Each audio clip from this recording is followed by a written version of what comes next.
Bom, então é isso aí, pessoal. Sejam todos bem-vindos. Você está no nosso canal, o canal Praxis Teológica, a sua opção teológica no YouTube. Eu sou o pastor Tiago, professor de teologia. Eu quero rodar nossa vinheta e depois da vinheta já retorno para nós entrarmos no esboço de hoje.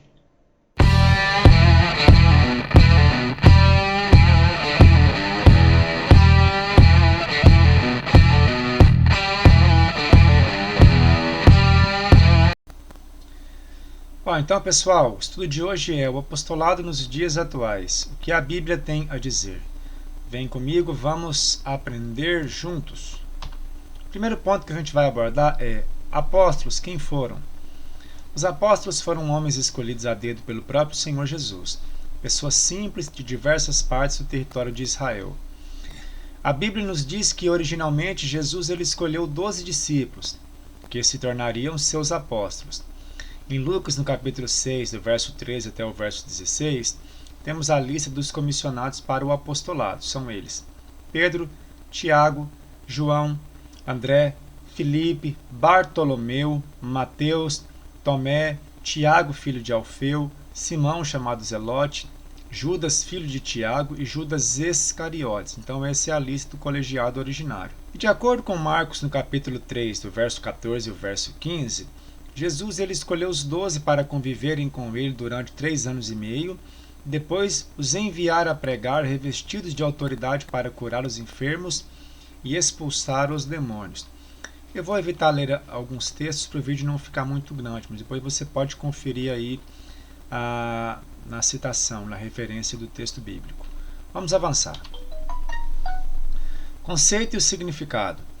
Então, o conceito e o significado da palavra apóstolos é um delegado, especialmente o embaixador do Evangelho, oficialmente uma pessoa comissionada por Cristo, um apóstolo com poderes miraculosos. Alguém enviado com ordens, em um sentido mais amplo, um missionário, companheiros dos 12, como colaboradores na implantação das igrejas, como nós podemos conferir em 2 Coríntios 8, 23, Atos no capítulo 14, verso 14 e ainda Romanos no capítulo 16, verso 7. Está aí a citação da fonte, que é a concordância de Strong, a nota G652. Isso pode ser conferido na Bíblia Palavra-Chave e ainda na concordância de James Strong, grego e hebraico. Vamos avançar. As credenciais de um apóstolo. Os homens escolhidos por Jesus para o apostolado preenchiam estes requisitos. Primeiro, todos foram comissionados pelo próprio Senhor Jesus. Em Marcos, no capítulo 3, verso 14, nós temos aí cada escolha feita por Jesus.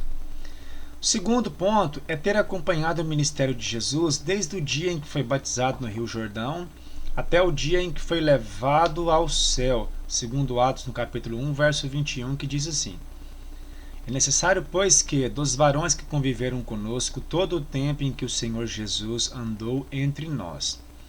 Aqui é a ocasião da escolha de Matias para o lugar de Judas Iscariotes. Então este é o critério que eles estão usando. Os homens que conviveram com eles todo o tempo em que o Senhor Jesus andou entre eles. Então esse é um pré-requisito fundamental. E o terceiro é ter sido uma testemunha de sua ressurreição, ou seja, ter visto Cristo ressuscitado. Segundo Atos, no capítulo 1, no verso 22, que diz assim: Começando desde o batismo de João, até o dia em que de entre nós foi levado para cima. Um deles se torna testemunha conosco de sua ressurreição. Então, um apóstolo tem que preencher estes 3 requisitos fundamentais, além daqueles 2 requisitos que está em Marcos, no capítulo 3, no verso 14 e o verso 15, que é ter sobre si a autoridade de expulsar os demônios e curar os enfermos, ter esta prerrogativa e ter sido escolhido pelo próprio Senhor Jesus. Então são 5 pré-requisitos que a pessoa precisa cumprir para ser um apóstolo original. Aí vem o primeiro ponto, talvez aí de tensão. Se assim é, o que dizer de Paulo e de Matias? Vamos tentar esclarecer isso na página seguinte. Então, Matias preencheu os requisitos para o apostolado? Vamos olhar aqui alguns pormenores. Matias estava presente durante todo o ministério de Cristo, pois ele foi escolhido pelo colegiado que usou desse crivo Provavelmente ele estava entre os primeiros 70 que foram enviados. Um pré-requisito que ele vai preencher também é que ele acompanhou a morte e viu Cristo ressuscitado, pois ele estava entre os 120 que viu Jesus ser elevado ao céu. O que dizer então da legitimidade do seu apostolado? Pois se Matias foi escolhido pelos discípulos, ele passa pelo crivo de Atos capítulo 1, verso 20 e o verso 21, que é conviver com eles todo o tempo e ter sido testemunha da ressurreição de Cristo. Ok. O que dizer da legitimidade do apostolado dele, então? Eu coloquei 3 pormenores aqui que pode prejudicar o apostolado de Matias. O primeiro deles é: Matias foi escolhido pelos discípulos e não por Cristo. Nós vimos que no conceito e significado, um apóstolo é oficialmente uma pessoa comissionada por Cristo. Nesse caso, Matias não o foi. Matias é eleito pelo colegiado que lançou sorte e a sorte caiu sobre eles. O segundo ponto é justamente esse detalhe, que a escolha se deu através de lançar sorte, prática não muito bem vista pela Torá. Quando Deus queria confirmar alguém, sempre ele usava um líder, ele usava um profeta, ele usava um sacerdote para ir até a pessoa e fazer o que ele tinha que fazer. Era assim que Deus agia no Antigo Testamento. Então esse é um texto bem inusitado, o modo como eles fizeram com Matias. O terceiro argumento que a gente pode usar é que depois de sua escolha, ele não aparece mais nas páginas do Novo Testamento. Matias ele desaparece.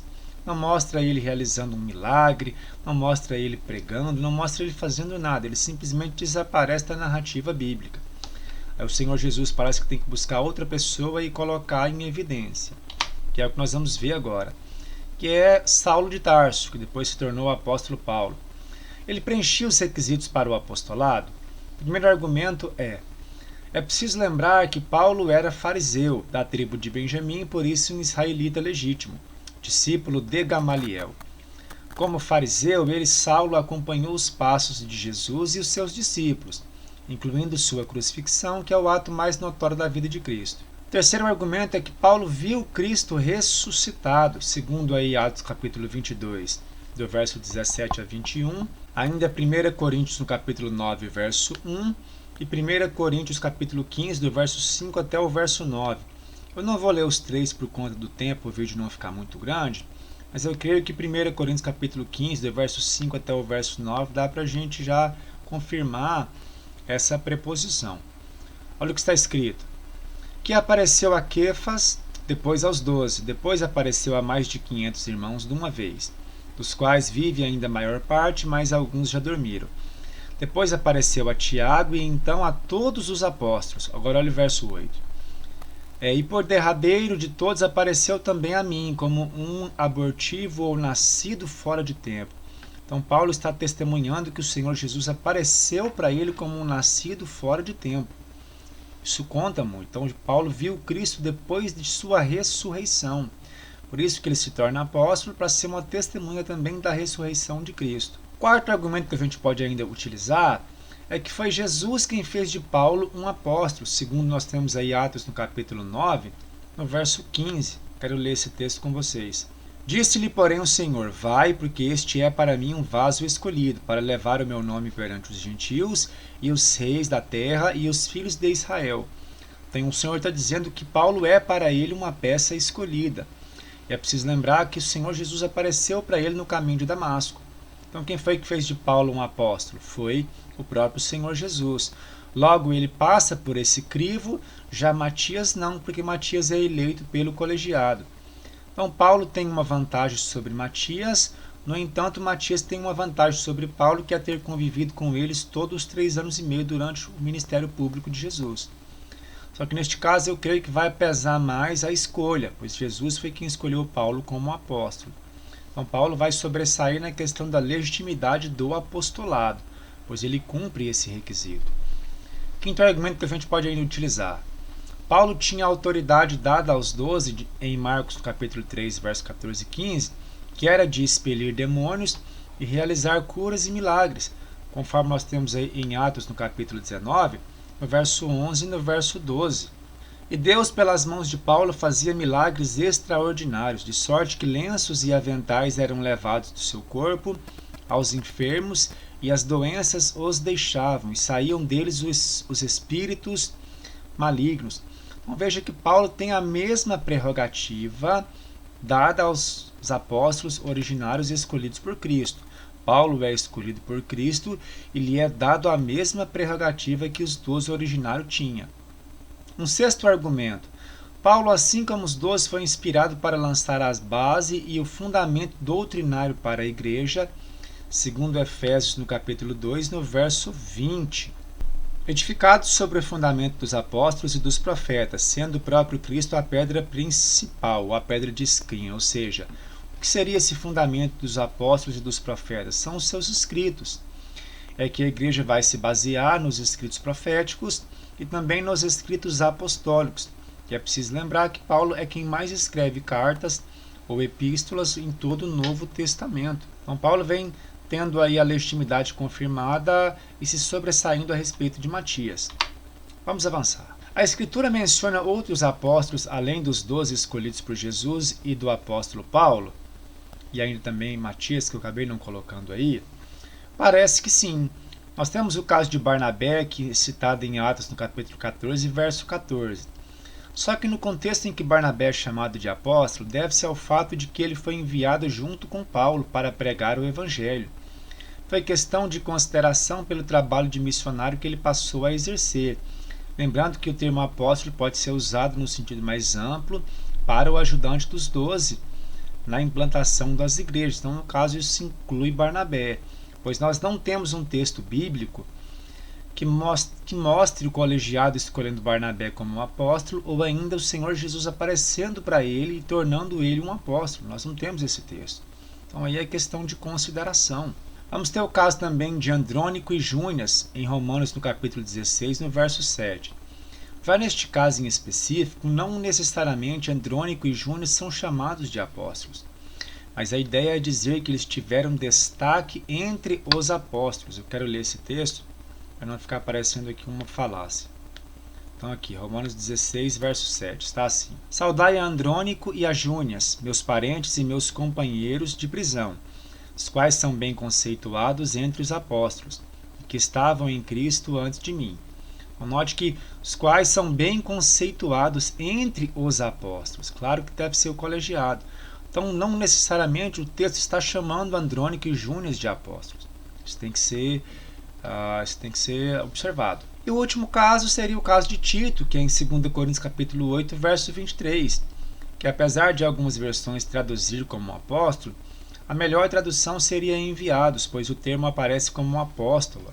Quero, por exemplo, aqui ler nessa tradução, que é João Ferreira de Almeida, olha o que vai dizer aqui 2 Coríntios 8, 23, como está nessa versão. Quanto a Tito, ele é meu companheiro e cooperador para convosco. Quanto aos nossos irmãos, são embaixadores das igrejas, glórias de Cristo. Então veja, embaixador pode ser enviado também, ou ainda mensageiros. Então, também não está chamando de apóstolo a Tito, esse texto em específico. Não há esse texto para nós embasarmos essa assertiva. Vamos avançar. Pontos negativos a respeito dos apóstolos atuais. O que pode ser colocado a respeito do ministério apostólico na atualidade? É que nós não vemos no Novo Testamento a ordenação de pessoas para o apostolado, como acontecia com os bispos, presbíteros e diáconos. A Bíblia vai ser clara em mostrar isso com diáconos, presbíteros e bispos, já com o apostolado não. Nós temos um único caso, que é o caso de Matias, que já foi explicado por quê, pois o colegiado deveria estar fechado até se lançar as bases da igreja. Então, precisava fechar o colegiado em 12, eles precipitam e escolhem Matias, através de lançar sorte, e fecha o colegiado. É isso que acontece. O segundo ponto, que é negativo a respeito dos apóstolos atuais, por não preencherem os requisitos para o apostolado, que é ter sido escolhido pelo próprio Cristo, ninguém da atualidade foi, Jesus, ter feito dele um apóstolo, Jesus diretamente, terem a prerrogativa inerente de curar os enfermos e expulsar os demônios, ainda que isso pode ser feito pelo exercício da fé, mas pode falhar. No caso dos apóstolos, não. E ainda ter convivido com o colegiado os 3 anos e meio e ter visto Jesus depois de sua ressurreição. Então, nenhum apóstolo na atualidade vai cumprir estes requisitos aqui. Terceiro ponto. Pedro, ao tratar a questão de Judas em Atos, no capítulo 1, verso 17, verso 25 e o verso 26, ele menciona que o colegiado era fechado em um número específico. Ele cita um salmo profético que diz que tome outro parte neste ministério, que é o Salmo de número 109, verso 8. Note que ele pede outro no singular, justamente para fechar o colegiado dos 12, porque ia ter a falta de Judas Iscariotes, então o colegiado precisaria ser fechado novamente até darmos ali o pontapé inicial e os fundamentos para a igreja caminhar. Fortalecendo ainda este ponto, o livro do Apocalipse vai mencionar os apóstolos fechados num grupo de 12, como nós temos, por exemplo, aí em Apocalipse no capítulo 21, no verso 14. O muro da cidade tinha 12 fundamentos, e neles estava o nome dos 12 apóstolos do Cordeiro. Aí vem um outro ponto de tensão. Se o colegiado é fechado num número de 12, a Judas morreu e a igreja escolhe Matias, e Jesus vem depois e faz de Paulo o apóstolo, quem vai entrar nessa conta? Senão o colegiado fica em 13. Aí fica esse ponto de interrogação. Na nossa opinião, Paulo entra na conta por ter sido ele escolhido pelo próprio Senhor Jesus, já Matias não. Lembrando que eu deixei claro que Matias tinha uma vantagem sobre Paulo, que é conviver com o colegiado e com Jesus. No entanto, Paulo tem uma vantagem sobre Matias, que é ter sido escolhido pelo próprio Cristo. Então, na nossa opinião, Paulo vai fechar essa conta. Já Matias não, porque ele desaparece da narrativa bíblica. Isso na nossa opinião, não está claro no texto bíblico, quero deixar isso bem claro. Naqueles tempos já havia advertência contra falsos apóstolos, ainda nos dias dos verdadeiros apóstolos. Ou seja, a Bíblia menciona que falsos apóstolos estavam no meio da igreja e que eram obreiros fraudulentos, conforme nós vemos aí em 2 Coríntios capítulo 11, verso 13. Pois os tais são falsos apóstolos, obreiros fraudulentos, disfarçando-se em apóstolos de Cristo. Então veja que já naquele tempo pessoas queriam muito ser apóstolos, estavam se passando por obreiros de Cristo, eram obreiros fraudulentos porque não eram apóstolos verdadeiros. Nas páginas do livro do Apocalipse, pessoas que se auto-intitularam apóstolos foram colocados à prova e desmascarados como mentirosos, como nós podemos ver em Apocalipse no capítulo 2, no verso 2. Conheço as tuas obras e o teu trabalho e a tua perseverança. Sei que não podes suportar os maus, e que pusestes à prova os que se dizem apóstolos e não são, e o achaste mentirosos. Por que é que eles foram colocados à prova? É provável que a igreja queria saber o quê? Se eles conviveram com o apostolado, se eles tinham a prerrogativa de curar um enfermo e expulsar demônios, se eles tinham visto Cristo ressuscitado e se eles teriam sido escolhidos pelo próprio Cristo, como Paulo deu o testemunho. Então isso fez eles serem colocados à prova e serem achados como mentirosos. Para finalizar, é provável que o motivo pelo qual pessoas estavam se apoderando do título de apóstolos se dá pelo fato do status e dos privilégios que tinham os apóstolos verdadeiros, ordenados pelo próprio Cristo, conforme 1 Coríntios capítulo 9, do verso 3 até o verso 6. Eu procurei ser imparcial, eu não quero com esse vídeo ofender ninguém, aquele que cumpre essa função apostólica hoje, que foi ordenado, faz parte de um ministério apostólico. Minha intenção não é trabalhar contra você, não é dizer que você é um herege. Eu trouxe informações que estão na palavra de Deus e fiz algumas considerações. Então eu tentei aqui apenas trazer a informação, depois você olha o mérito do nosso argumento, avalie os textos e tome sua decisão. Nosso papel é trazer à tona o que diz a palavra de Deus. Para a gente finalizar, pessoal, eu quero aqui pedir para você nos ajudar a continuar esse trabalho árduo no mundo das redes sociais. Eu sei que não é fácil hoje você desempenhar um trabalho e esse trabalho vingar e você lograr êxito nesse tipo de empreitada. Mas eu quero contar com sua ajuda. Como é que você pode nos ajudar? Se inscreva em nosso canal, isso é fundamental e extremamente importante. Ative o sininho de notificações para serem avisados dos nossos conteúdos. Deixe o seu like, gostei ou não gostei. Não mais que 10 segundos dura para você deixar o seu like.